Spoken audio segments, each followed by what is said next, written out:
My wife missed our daughter's valedictorian speech to be maid of honor at her sister's fourth wedding. I'm Michael, 42, and this nightmare has been building for 18 years. My wife Lisa has a younger sister, Amanda, who's basically a professional victim with a talent for destroying our family moments. Lisa practically raised Amanda after their parents died in a car accident when Lisa was 22 and Amanda was just 15. She paid for Amanda's college, supported her through countless job failures, and bailed her out of every crisis imaginable. Amanda repaid this by becoming obsessed with sabotaging our family. The pattern started early. When our daughter Rhonda was 10, we planned this huge Disney trip for her birthday. She'd been begging to go for years, and we finally saved up enough money. We had the hotel booked, the park tickets purchased, everything. 2 days before we were supposed to leave, Amanda calls sobbing about some mental health crisis. Said she was having panic attacks and couldn't be alone. Lisa canceled our entire trip, just like that. Called the hotel, lost the deposit, everything. Rhonda cried for 3 days straight. I tried explaining to Lisa that Amanda had a therapist, had friends, had other support systems, but Lisa insisted that family comes first, that we had to be there for Amanda. We never rescheduled that Disney trip. When our son Jake had his middle school graduation, Amanda suddenly scheduled her housewarming party the exact same day. Not the day before, not the day after, the exact same day and time as Jake's ceremony. Lisa spent Jake's entire graduation on her phone, coordinating Amanda's party, making sure the caterer showed up, checking if people needed directions. Jake kept tugging on her sleeve, asking why mommy wasn't watching him walk across the stage to get his diploma.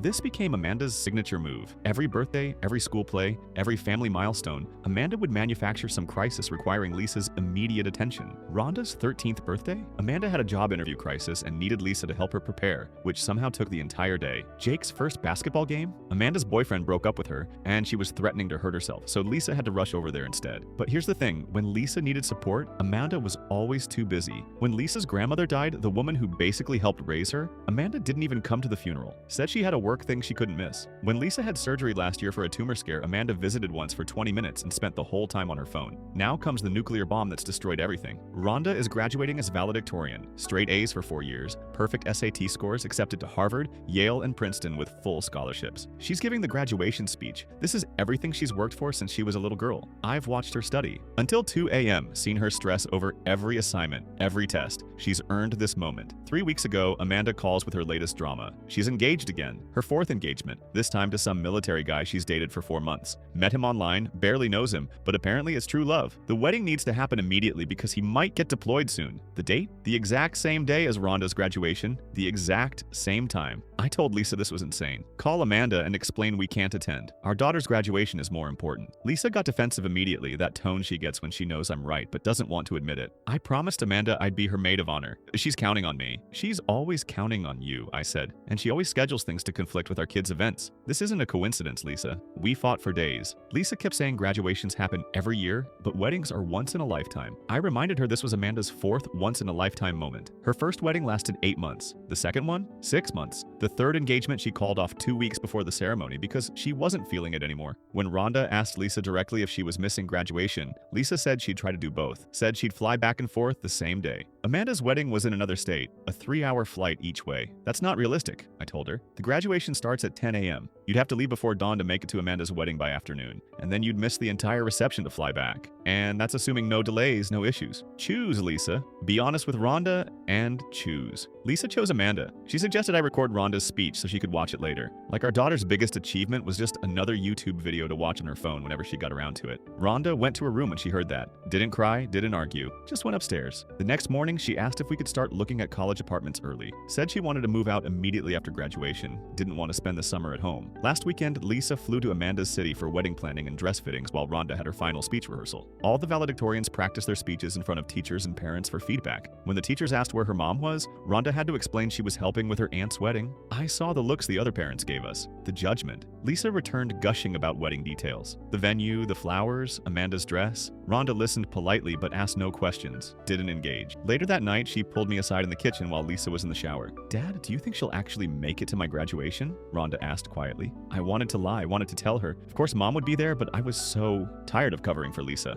"I don't know, sweetie. I really don't know." "That's what I thought," Rhonda said, and went back to her room. Yesterday, Amanda called with more demands. The bachelorette party, rehearsal dinner, last-minute wedding crisis, all requiring Lisa's presence. Lisa promised to arrive 3 days before the wedding, which meant leaving the day before Rhonda's graduation and not returning until the day after. When I confronted her about this, Lisa admitted she'd prioritized the wedding completely. Rhonda's graduation is just a ceremony. She walks across a stage, gets a piece of paper. Amanda needs support during the most important day of her life. What about Rhonda's most important day? I asked. Rhonda will have other graduations. College, maybe graduate school. Amanda's only getting married once, for the 4th time. That's not fair, Michael. Those other relationships didn't work out. This one is different. That's when Rhonda walked in. She'd been coming down to get water and heard everything. Heard Lisa say the wedding was more important, because marriages are sacred commitments. That Rhonda's achievement was just a ceremony. Rhonda didn't say a word, just grabbed her car keys and left. She didn't come back until after midnight. I texted her asking if she was okay where she was. She replied, "At Starbucks studying, don't worry." But I was worried, because I'd never seen that look on my daughter's face before. Not anger, not sadness, just this empty, resigned expression like she'd finally accepted something she'd been fighting against for years. This morning, Rhonda came downstairs with this calm determination that honestly scared me more than if she'd been crying. She walked right up to Lisa, who was making coffee and going through more wedding planning stuff on her phone. "Mom, I don't want you at graduation anymore." Lisa looked up, confused. "What? You've made your choice clear. You've been making it clear my entire life, actually. I'd rather have people who actually want to be there than someone who'll just break my heart. I'm leaving for college early, in July instead of August, and I won't come home for holidays if you're there." Rhonda, that's not fair. Not fair? You're missing the biggest moment of my life for Aunt Amanda's 4th wedding to a guy she met online 4 months ago. You missed my 10th birthday for her mental health crisis that she recovered from in 3 days. You missed Jake's graduation for her housewarming party. You've missed everything that matters. Lisa started crying. "You don't understand what Amanda's been through. I understand that you're a better mother to her than you've ever been to me," Rhonda said quietly. And that's when her voice finally broke. "I'm done competing with her for your attention. I'm just done." Amanda showed up at our door unannounced 2 hours after that conversation. She wasn't supposed to be here. The wedding was in 3 days. She should have been in her own city doing last-minute preparations. But here she was, banging on our front door at noon, looking frantic. "Where's Lisa?" she demanded when I opened the door, pushing past me into the house. "Amanda, what are you doing here? Aren't you supposed to be— Where is she?" Amanda yelled up the stairs. Lisa came down from the bedroom, confused and worried. "Amanda, what's wrong? Did something happen with the wedding?" Amanda's face was twisted with rage, this look I'd seen before when things didn't go her way. "You told them about the deployment, didn't you? You told your family he might get deployed?" Lisa looked bewildered, glancing at me like I'd understand what Amanda was talking about. "That's what you said. You said we needed to have the wedding quickly because Kyle might get deployed. That's why you chose this date." Amanda laughed, and it was this cruel, harsh sound that made my skin crawl. "He's a recruiter, Lisa. He works at a desk on base, 9 to 5, Monday through Friday. There was never any deployment. There was never any urgency." The room went dead silent. I could hear the clock ticking in the kitchen, could hear Jake's music playing faintly from upstairs. "You lied to me?" Lisa whispered. Amanda shrugged. Actually shrugged like this was no big deal. "I needed you there. You're my sister. You're supposed to drop everything for me. That's what family does. I knew if I told you it was urgent, you'd make it work. But you knew." Lisa's voice was getting louder. "You knew Rhonda's graduation was that day. I told you when you first mentioned the wedding date. I told you it was the same day as— So? Rhonda's graduation or my wedding? It's pretty obvious which one matters more, Lisa. She's walking across the stage. I'm getting married. For the 4th time." I couldn't stay quiet anymore. Amanda glared at me. "Stay out of this, Michael. This is between me and my sister." "No, it's not," a voice said from the stairs. That's when Rhonda came down holding her packed bags, 2 large suitcases that she'd clearly been packing while this whole scene unfolded. "You just admitted you lied about the deployment. You deliberately scheduled your wedding on my graduation day. Why?" Amanda rolled her eyes. "Oh, don't be so dramatic." "Why?" Rhonda's voice was steel. "Because your mom needs to understand that I come first," Amanda snapped. "She raised me. She owes me. Before you and your brother existed, it was just us. I was there first, so I get priority." Rhonda pulled out her phone. "That's interesting, because I've been recording this entire conversation, including the part where you admitted you lied about the deployment and deliberately scheduled your wedding to conflict with my graduation out of jealousy." Amanda's face went white. "You're bluffing." Rhonda pressed play, and Amanda's voice filled the room. "I needed you there. You're my sister. You're supposed to drop everything for me, because your mom needs to understand that I come first. I'm sending this to every wedding guest unless you call off the wedding immediately and admit to Lisa that you've been sabotaging our family events for years." Amanda lunged for Rhonda's phone, but I stepped between them, blocking her. "Get out of my house, Amanda!" "Lisa!" Amanda screamed. "Are you seriously going to let them treat me like this? After everything I've been through? After everything you've done for me?" Lisa just stared at her sister, tears streaming down her face. She looked broken, like her entire worldview had shattered in the last 5 minutes. "Get out," I said again, taking Amanda's arm and guiding her firmly toward the door. She tried to resist, pulling against me, screaming at Lisa to say something, to choose her side. But Lisa just stood there crying, silent. I got Amanda out the door and slammed it shut, locking it. Through the window, I could see her standing on the porch, her face contorted with rage, mouth moving like she was still yelling even though I couldn't hear her anymore. Finally, she stormed off to her car. When I turned around, Lisa had collapsed onto the stairs, sobbing into her hands. Rhonda stood there watching her mother with no expression, her packed bag still at her feet. "I want to see the recording," Lisa said through her tears. "The whole thing." Rhonda pulled out her phone again and played it. We all stood there listening to Amanda's confession, her cruel laugh, her admission that there was no deployment, that she'd scheduled everything deliberately. "There's more," Rhonda said quietly when it finished. She scrolled through her phone. "I've been saving things for years. I didn't know why at the time. I just felt like I needed proof that I wasn't crazy, that this was really happening." She played voicemail after voicemail. Amanda bragging to a friend about keeping Lisa busy during Rhonda's 8th grade award ceremony where she'd won 3 honors. Text messages to someone else. "Lisa's so predictable, LOL. I told her I was having a crisis and she canceled Jake's birthday party. Works every time." A video Amanda had posted on social media during what was supposed to be an emergency therapy session that Lisa had left Rhonda's 13th birthday party to drive her to. Except in the video, Amanda was at a bar with friends, laughing, no crisis in sight. The timestamp showed it was posted during the same hour Lisa was supposedly sitting in the therapy office waiting room. Lisa watched all of it, her face getting paler and paler. "How long have you had these?" "Since I was 12, Rhonda said. "I started saving them when I realized nobody believed me when I said Aunt Amanda was doing this on purpose." "You always defended her. Said I was being dramatic, that I didn't understand how hard her life was." "Rhonda, I'm so sorry. I know you are. But sorry doesn't give me back my childhood, Mom. Sorry doesn't give me back all those moments you missed because you were too busy rescuing." Amanda from crises she was faking. Jake had come downstairs at some point, standing in the doorway listening to everything. "She's right, Mom. You've always chosen Aunt Amanda over us." I looked at Lisa, this woman I'd loved for 20 years, watched her realize what she'd done to our family. "You have 24 hours to decide if you're attending Rhonda's graduation or Amanda's fake wedding. And if you choose the wedding, I'm filing for separation the day after graduation." Lisa looked at me in shock. "Michael, you can't." "I can, and I will. Our daughter earned this moment. She worked her ass off for 4 years to be valedictorian. Amanda lied to manipulate you into prioritizing her over our kids one more time. If you can't see that, if you still choose to go to that wedding, then I can't be married to you anymore." Lisa was shaking. "But Amanda will never forgive me if I don't show up. She'll cut me off completely." "Then let her," I said, "because right now you're about to lose your daughter. And unlike Amanda, Rhonda actually deserves your loyalty." Lisa grabbed her phone and called Amanda. We could all hear Amanda's voice on the other end, angry and demanding. "Amanda, we need to talk about what just happened." "There's nothing to talk about." Amanda's voice was shrill. "That little brat recorded a private conversation and threatened me. Do you know how illegal that is? You need to get that recording deleted right now and tell her to apologize to me. You lied to me about the deployment, about the urgency, about— So what? You owe me, Lisa. I was 15 when Mom and Dad died. 15! You were all I had, and you got to play house with your perfect little family while I had nothing. You don't get to abandon me now for some graduation ceremony. I come first. I've always come first. That's the problem, Amanda. You've come first for 18 years, and I let our kids suffer for it. Oh my God, listen to yourself. They brainwashed you. Michael probably put them up to this because he's always been jealous of our relationship. You know what? If you don't come to my wedding, if you choose them over me, we're done. I'll never speak to you again. You'll lose your sister forever. If that's what you want, then Lisa, I'm serious. You show up to my wedding or you're dead to me. And good luck living with yourself knowing you abandoned me when I needed you most." Amanda hung up. Lisa sat there staring at her phone, hands trembling. "She's bluffing," I said. "She always threatens to cut contact, but she never actually does it because she needs you too much. You're her safety net, her bank, her emotional support system she can manipulate whenever she wants. But what if she's serious this time? Then you'll find out what it's like to have your children's respect for the first time in years," Rhonda said. "Because I meant what I said, Mom. You go to that wedding, and I'm done. I'll leave for college, and I won't come back. Not for Thanksgiving, not for Christmas, not for anything." Over the next few hours, Lisa barely moved from the couch. She kept staring at her phone like she expected Amanda to call back and take everything back to make this decision easier somehow. I started getting calls from Amanda's number, but when I answered, it wasn't Amanda. It was Kyle, Amanda's fiance. "Is this Michael?" he asked. "Yeah, who's this?" "I'm Kyle. Amanda's— Well, I guess I need to ask you something. Amanda's been acting weird all day, and I just got a recording from your daughter. Is it true Amanda lied about the deployment to rush the wedding?" I explained everything, the whole story, from the beginning to now. There was a long silence on the other end. "I need to call my commander," Kyle said finally. "I need to confirm something. Can you send me that full recording?" "Why?" "Because if Amanda lied about this, I need to know what else she lied about. We're talking about getting married, having joint access to my military benefits, my pension. If she's been dishonest about something this big..." I sent him the recording. 2 hours later, my phone rang again. "The wedding's off," Kyle said.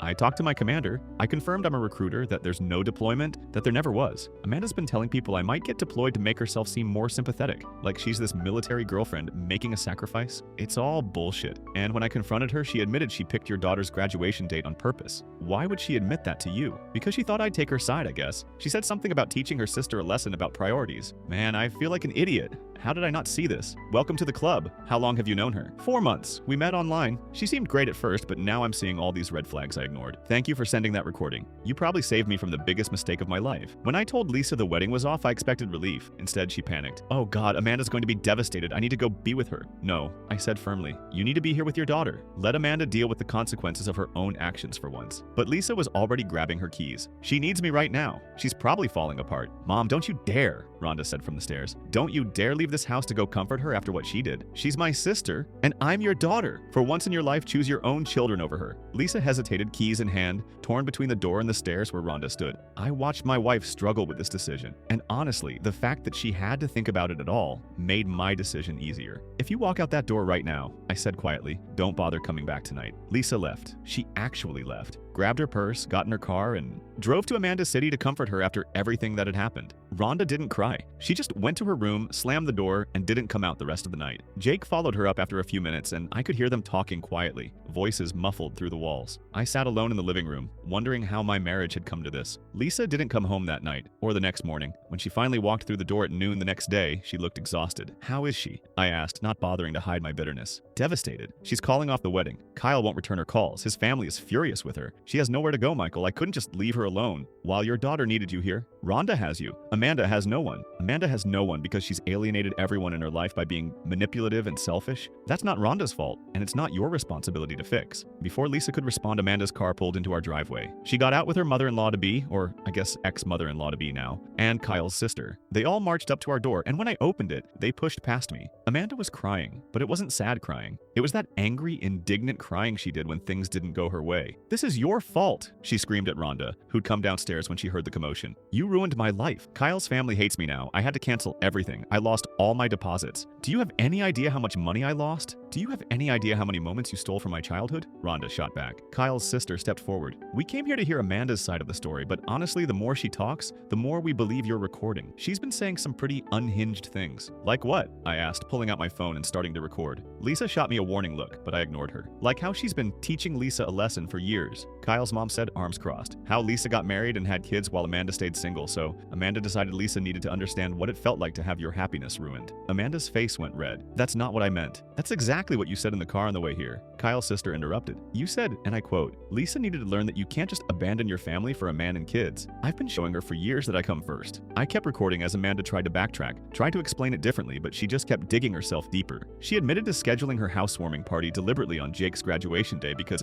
middle school graduation isn't a real graduation anyway. Admitted to faking the hospital emergency during Rhonda's 10th birthday because Disney could have happened any time. Kyle's family looked disgusted. His mom turned to Lisa and said, I'm sorry you've had to deal with this for so long. No wonder Kyle wanted to rush into marriage. She probably love-bombed him the same way she's been manipulating you. After they left, taking Amanda with them, still screaming about how unfair this all was, I saved the recording and added it to the growing collection. I'm creating a group chat, I told Lisa, with everyone who needs to know the truth. Your Aunt Nancy, your cousin Rebecca, our neighbors, everyone who's enabled Amanda over the years because they believed her sob stories. Michael, that's too far. Is it? Because I'm tired of protecting her reputation while she destroys our family. I created the group chat and posted everything. The recording from today, the voicemails Rhonda had saved, the social media posts that contradicted Amanda's supposed crises, text messages where Amanda bragged about manipulating Lisa. Within an hour, my phone was blowing up. Family members who'd judged us over the years for not supporting Amanda enough were apologizing. Friends who'd thought we were too hard on her were horrified. Amanda's own friends, the ones who'd appeared in those bragging text messages, started distancing themselves in the comments. Amanda called Lisa 17 times that evening. Lisa finally answered on the 18th call. How could you let him do that? Amanda was hysterical. Everyone knows now.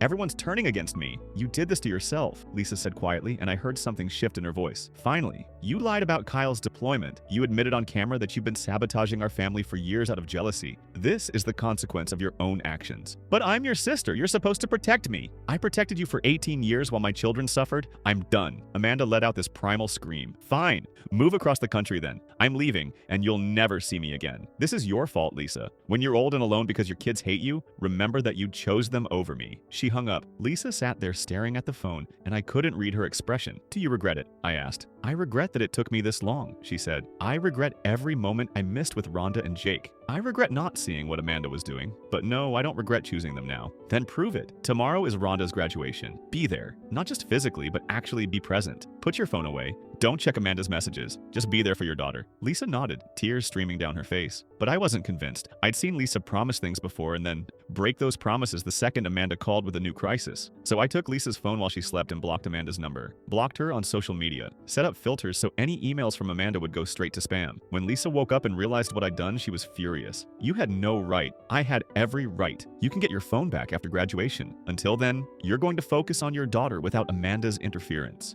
Graduation day arrived. I woke up early to make Rhonda her favorite breakfast, chocolate chip pancakes with strawberries. Jake was already up, wearing his dress shirt and tie, looking more grown up than I was ready to accept. Rhonda came downstairs in her cap and gown, her valedictorian cords bright gold against the black fabric. She looked beautiful and terrified and proud all at once. You ready? I asked. Is she coming? Rhonda glanced at the stairs where Lisa was presumably getting ready. She promised she would. That's not what I asked. Before I could answer, Lisa came down. She'd actually put on makeup, done her hair, was wearing the dress she'd bought months ago for this day. She walked up to Rhonda and tried to hug her, but Rhonda stepped back. I meant what I said, Mom. I don't want you there. The damage is done. You chose Amanda over me my entire life, and one day of showing up doesn't fix 18 years of neglect. Lisa's face crumpled. Please, Rhonda. I know I messed up, but I want to be there. I want to watch you give your speech. Please let me do this one thing right. You had 18 years to do things right. I'm done giving you chances. Rhonda. No, I don't trust you, Mom. I don't trust that you'll stay for the whole ceremony. I don't trust that you won't be checking your phone every 5 minutes to see if Aunt Amanda needs something. I don't trust that you actually care about this moment, or if you're just here because Dad threatened you. That hit Lisa hard, because it was true.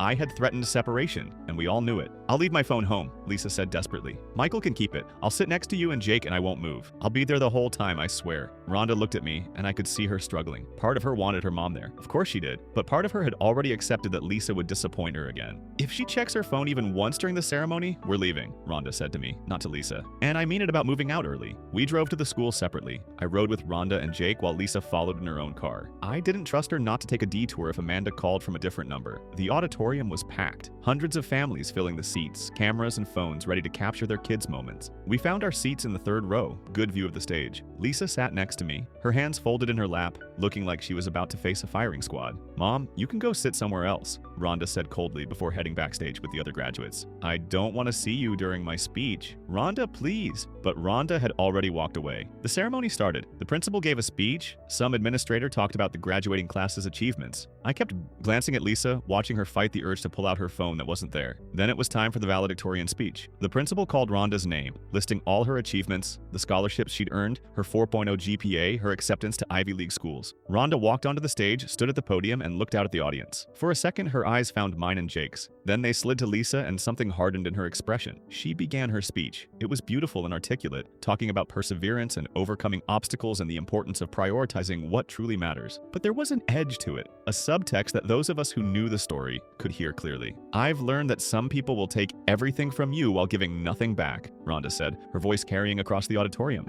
And recognizing that isn't cruel, it's survival. It's understanding your own worth and refusing to let anyone diminish it, even people who claim to love you. Lisa's breath caught. She knew Rhonda was talking about her. I've learned that actions matter more than words, that someone can say they love you, say they support you, say they're proud of you, but if they're never actually present for your important moments, those words are meaningless. A few rows behind us, I heard someone whisper, wondering if the valedictorian was calling someone out. I didn't turn around. I've learned that family doesn't mean tolerating abuse or manipulation or neglect. That sometimes the healthiest choice is to walk away from people who repeatedly hurt you, even if you love them, especially if you love them. Lisa stood up abruptly and stumbled toward the aisle. Jake grabbed her arm. Mom, sit down. You're making a scene. But Lisa was crying too hard to stay. She pushed past us and rushed out of the auditorium, her sobs echoing in the quiet space. Every head turned to watch her leave. Rhonda paused for just a moment, watching her mother flee, and then continued her speech like nothing had happened. I stayed for the whole thing. Jake stayed. We watched Rhonda accept her diploma, watched her shake hands with the principal,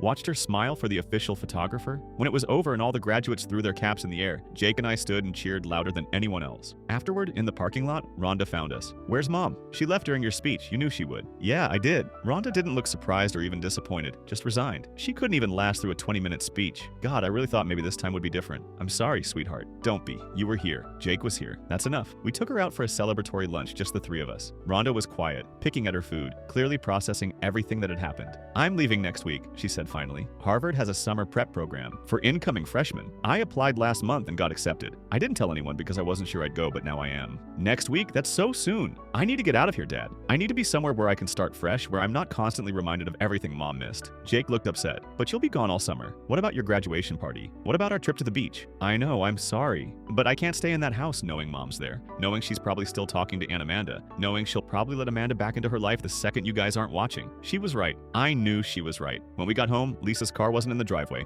I texted her, "Where are you?" No response. An hour later, my phone rang. It was Nancy, Lisa's aunt. "Michael, I'm worried about Lisa. She showed up at my house crying, saying she's the worst mother in the world, that she lost Rhonda forever. She's been here for the past hour, and I don't know what to tell her. She keeps asking if I think Rhonda will ever forgive her. What do you think? Honestly, I don't know. Amanda really did a number on your family. I feel terrible for not seeing it sooner, for enabling her. We all did. Is Lisa still there? She just left, said she needed to clear her head. I tried calling Lisa, but it went straight to voicemail. Tried again. Nothing. 2 hours later, she came home looking exhausted. Her makeup was smeared, her dress wrinkled like she'd been sitting in her car for hours. I'm sorry, was all she said. Tell Rhonda, not me. She won't listen to me. She made that clear. Can you blame her? Lisa collapsed onto the couch. I don't know how to fix this. I don't know how to make her believe that I love her, that I'm proud of her. Everything I say sounds hollow. Because it is hollow. Words don't mean anything anymore, Lisa. You need to show her through actions, and today you proved you can't even do that. You couldn't sit through a 20-minute speech without running out. She was calling me out in front of everyone. She was basically telling the whole school I'm a terrible mother. You are a terrible mother, Jake said from the stairs, and we both jumped. Neither of us had heard him come down. Rhonda's right about everything. You've always chosen Aunt Amanda over us. Even today, you made her speech about you instead of just sitting there and supporting her. Jake, that's not fair. It's completely fair. Rhonda worked her ass off to be valedictorian, and you couldn't even be bothered to stay for her whole speech. Do you have any idea how embarrassing that was? Everyone was whispering about it. They're probably posting about it online right now. He pulled out his phone and showed us. Sure enough, the local parent Facebook group was blowing up with speculation about what happened at the graduation. Some people defending Lisa, saying maybe she'd gotten sick. Others pointing out that she'd clearly been crying, that something must have happened. And then someone posted,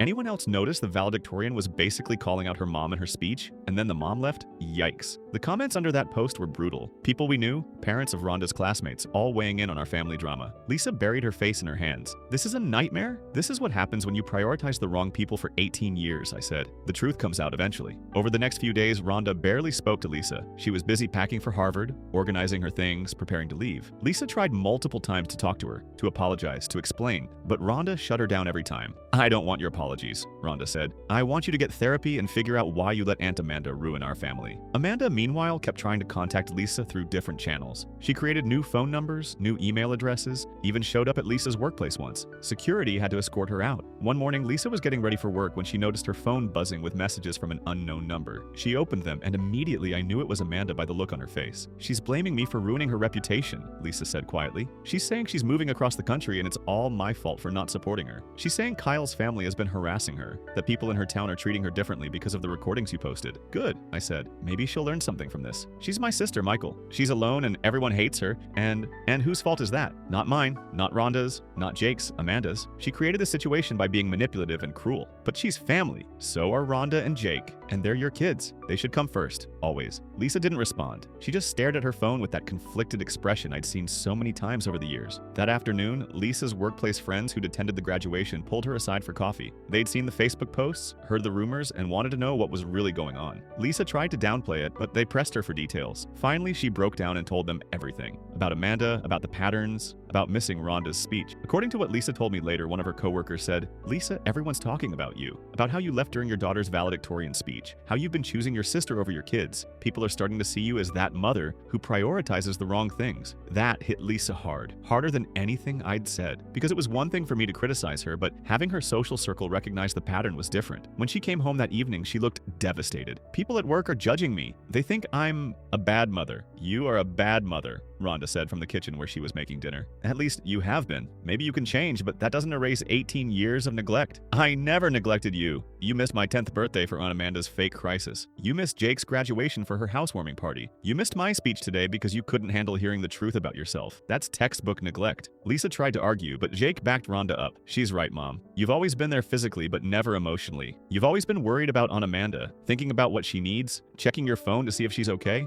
We learned a long time ago that we weren't your priority. That's not true. Then prove it, Rhonda said. Block on Amanda. Delete her number. Get therapy. Actually work on being a better mother instead of just saying you will. I can't just block my own sister. Then I'm leaving, Rhonda said simply. I already told you. I'm going to Harvard early and I'm not coming back if Amanda is still in your life. That's not fair. You can't make me choose between my sister and my daughter. You already chose. You've been choosing for 18 years. I'm just making it official. Lisa finally did it. She blocked Amanda's number right there in front of us, deleted her from social media, even blocked Amanda's friends who'd been sending flying monkey messages. There, Lisa said, hands shaking. Are you happy now? I'll be happy when you keep her blocked and actually follow through, Rhonda said. But I'm still leaving next week. I need space from all of this. That night, I moved into the guest room for good. Told Lisa I couldn't share a bed with her right now, not while I was still so angry about everything that had happened. Michael, please. I told you I'd file for separation if you chose Amanda. You chose Amanda up until the very last second. The only reason you blocked her is because Rhonda gave you an ultimatum. That's not growth, Lisa. That's self-preservation. But I did block her. I chose the kids. After 18 years, after countless missed moments, after destroying our daughter's graduation experience, you want credit for doing the bare minimum at the last possible second? I couldn't even look at her. Amanda kept trying to find ways to contact Lisa. She started using other people's phones, creating fake social media accounts, even sent a letter to the house. Lisa brought the letter to me unopened. I don't want to read it, she said. I'm afraid if I do, I'll feel guilty and want to respond. Then burn it. She did, right there in the fireplace. We watched Amanda's words turn to ash, but then Amanda showed up at our house again, unannounced, uninvited, on a random Tuesday morning when Lisa was home alone.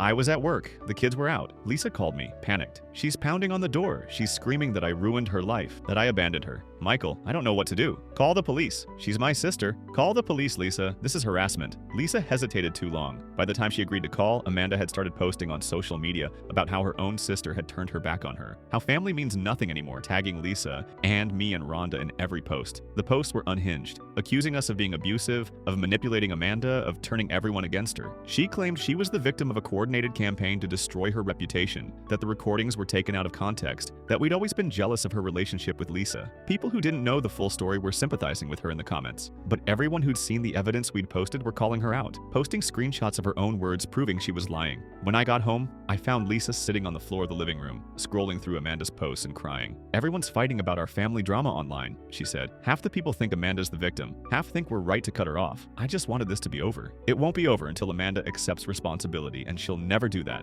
That evening, Amanda's ex-fiancé Kyle's family started spreading the word in their military community about what happened. Apparently, Amanda had been telling people she was engaged to an officer who was being deployed, using it to get sympathy and discounts and special treatment. When the truth came out that Kyle was a recruiter who'd never seen combat and had dumped her, after discovering she'd lied about everything, the military community in her town turned on her completely. Someone started a Facebook group dedicated to warning others about her manipulation tactics. Amanda lost her job shortly after. Her boss heard about everything, read the posts, listened to the recordings, and decided Amanda's behavior made her a liability for the company. Amanda sent one final message to Lisa through her boss's phone, asking her to call back. I'm moving across the country and this is your last chance to talk to me. If you don't call, you'll never see me again. This is it, Lisa. Choose. Lisa stared at the message for a long time. What are you thinking? I asked. That maybe it would be easier if she did move far away. Maybe we could all heal without her constantly trying to force her way back into our lives. So don't call her back. Lisa deleted the message without responding. That night, Jake came to me privately. Dad, I need to tell you something about Aunt Amanda. What? Remember when I almost didn't make the basketball team? Mom said she'd be at my tryouts, but Aunt Amanda called with some emergency and Mom missed it. I didn't make the team initially because I was distracted during tryouts, kept looking for Mom in the stands. I didn't know that.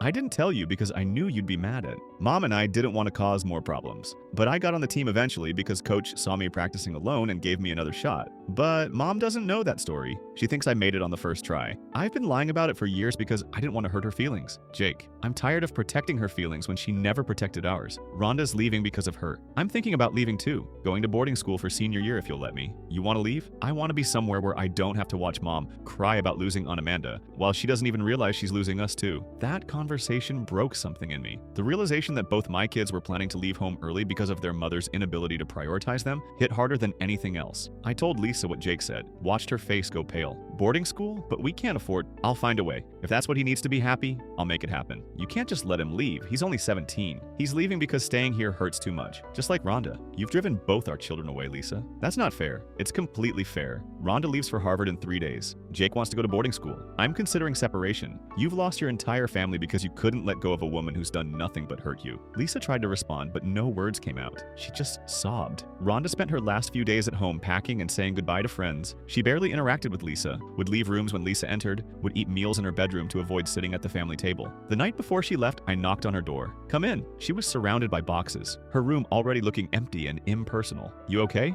I asked. "I'm good. Excited, actually. Harvard feels like a fresh start. You know you can come home anytime, right? This is still your home." "Is it?" Rhonda looked around her nearly empty room. "I don't know, Dad. Home is supposed to feel safe. This place just feels sad." "I'm sorry." "Don't be. You didn't do anything wrong. You've always been there for me and Jake. You've been an amazing father. It's just Mom made it impossible to feel like I mattered here. She loves you. I know she does. But love isn't enough if it's not backed up by action. She loves Aunt Amanda too, and look how that turned out." I helped her carry boxes down to the car the next morning. Lisa tried to help, but Rhonda told her she didn't need it. When everything was packed, Rhonda stood in the driveway looking at our house one last time. "I'm not coming back for Thanksgiving," she said, "or Christmas. I already told my roommate I'd stay on campus for the holidays." "Rhonda, don't do that. Jake will want to see you, then you and Jake can visit me. But I'm not coming here if Mom's here. I can't pretend everything's fine when it's not." Lisa had been watching from the living room window. When she heard Rhonda say that, she ran outside. "Please don't do this," Lisa begged. "I know I messed up. I know I chose wrong for so many years, but I'm trying to change. I blocked Amanda. I'm looking into therapists. I'm trying." "You're trying because you got backed into a corner and had no other choice, not because you actually understood what you did wrong." "That's not true. Mom, you left during my valedictorian speech. You couldn't sit through 20 minutes of me talking about my achievements without making it about yourself and how guilty you felt. That tells me everything I need to know about where I rank in your priorities." "I'm sorry. I know you are, but sorry doesn't give me back my childhood. Sorry doesn't undo 18 years of feeling like I wasn't good enough to earn your attention." Rhonda got in her car. "Goodbye, Mom. I hope you figure out how to be happy without Amanda or us kids to worry about." She drove away. Lisa stood in the driveway crying until she couldn't see Rhonda's car anymore. That afternoon, Rhonda sent me a photo. It was her valedictorian medal, the one she'd earned for 4 years of perfect grades and hard work. She'd left it on Lisa's bed with a note. I asked Lisa to send me a photo of the note. She did, her hands shaking as she took the picture. The note said, "You missed the moment I earned this for someone who's never earned anything. Maybe one day you'll understand what you lost." Lisa sat on the bed holding that medal, sobbing so hard she could barely breathe. I stood in the doorway watching her, feeling nothing. No sympathy, no sadness, just this cold anger that had been building for 18 years. That same day, I went to see a lawyer, filed paperwork for legal separation, divided our assets, arranged for shared custody of Jake even though he was almost 18, set up separate bank accounts. When I came home with the papers, Lisa was still in the bedroom holding Rhonda's medal. "I filed for separation," I told her. She didn't even look surprised. "When?" "Today. The papers will be served within the week." "So you're giving up on us too?" "I'm not giving up. I'm accepting reality. You chose Amanda over our family for 18 years, and now there's no family left to choose. Rhonda's gone. Jake wants to leave. I can't stay married to someone who destroyed everything we built." "But I changed. I blocked Amanda. After the damage was done. After Rhonda left. After it was too late." Lisa finally looked up at me, still clutching that medal. "Do you think she'll ever forgive me? Honestly, I don't know.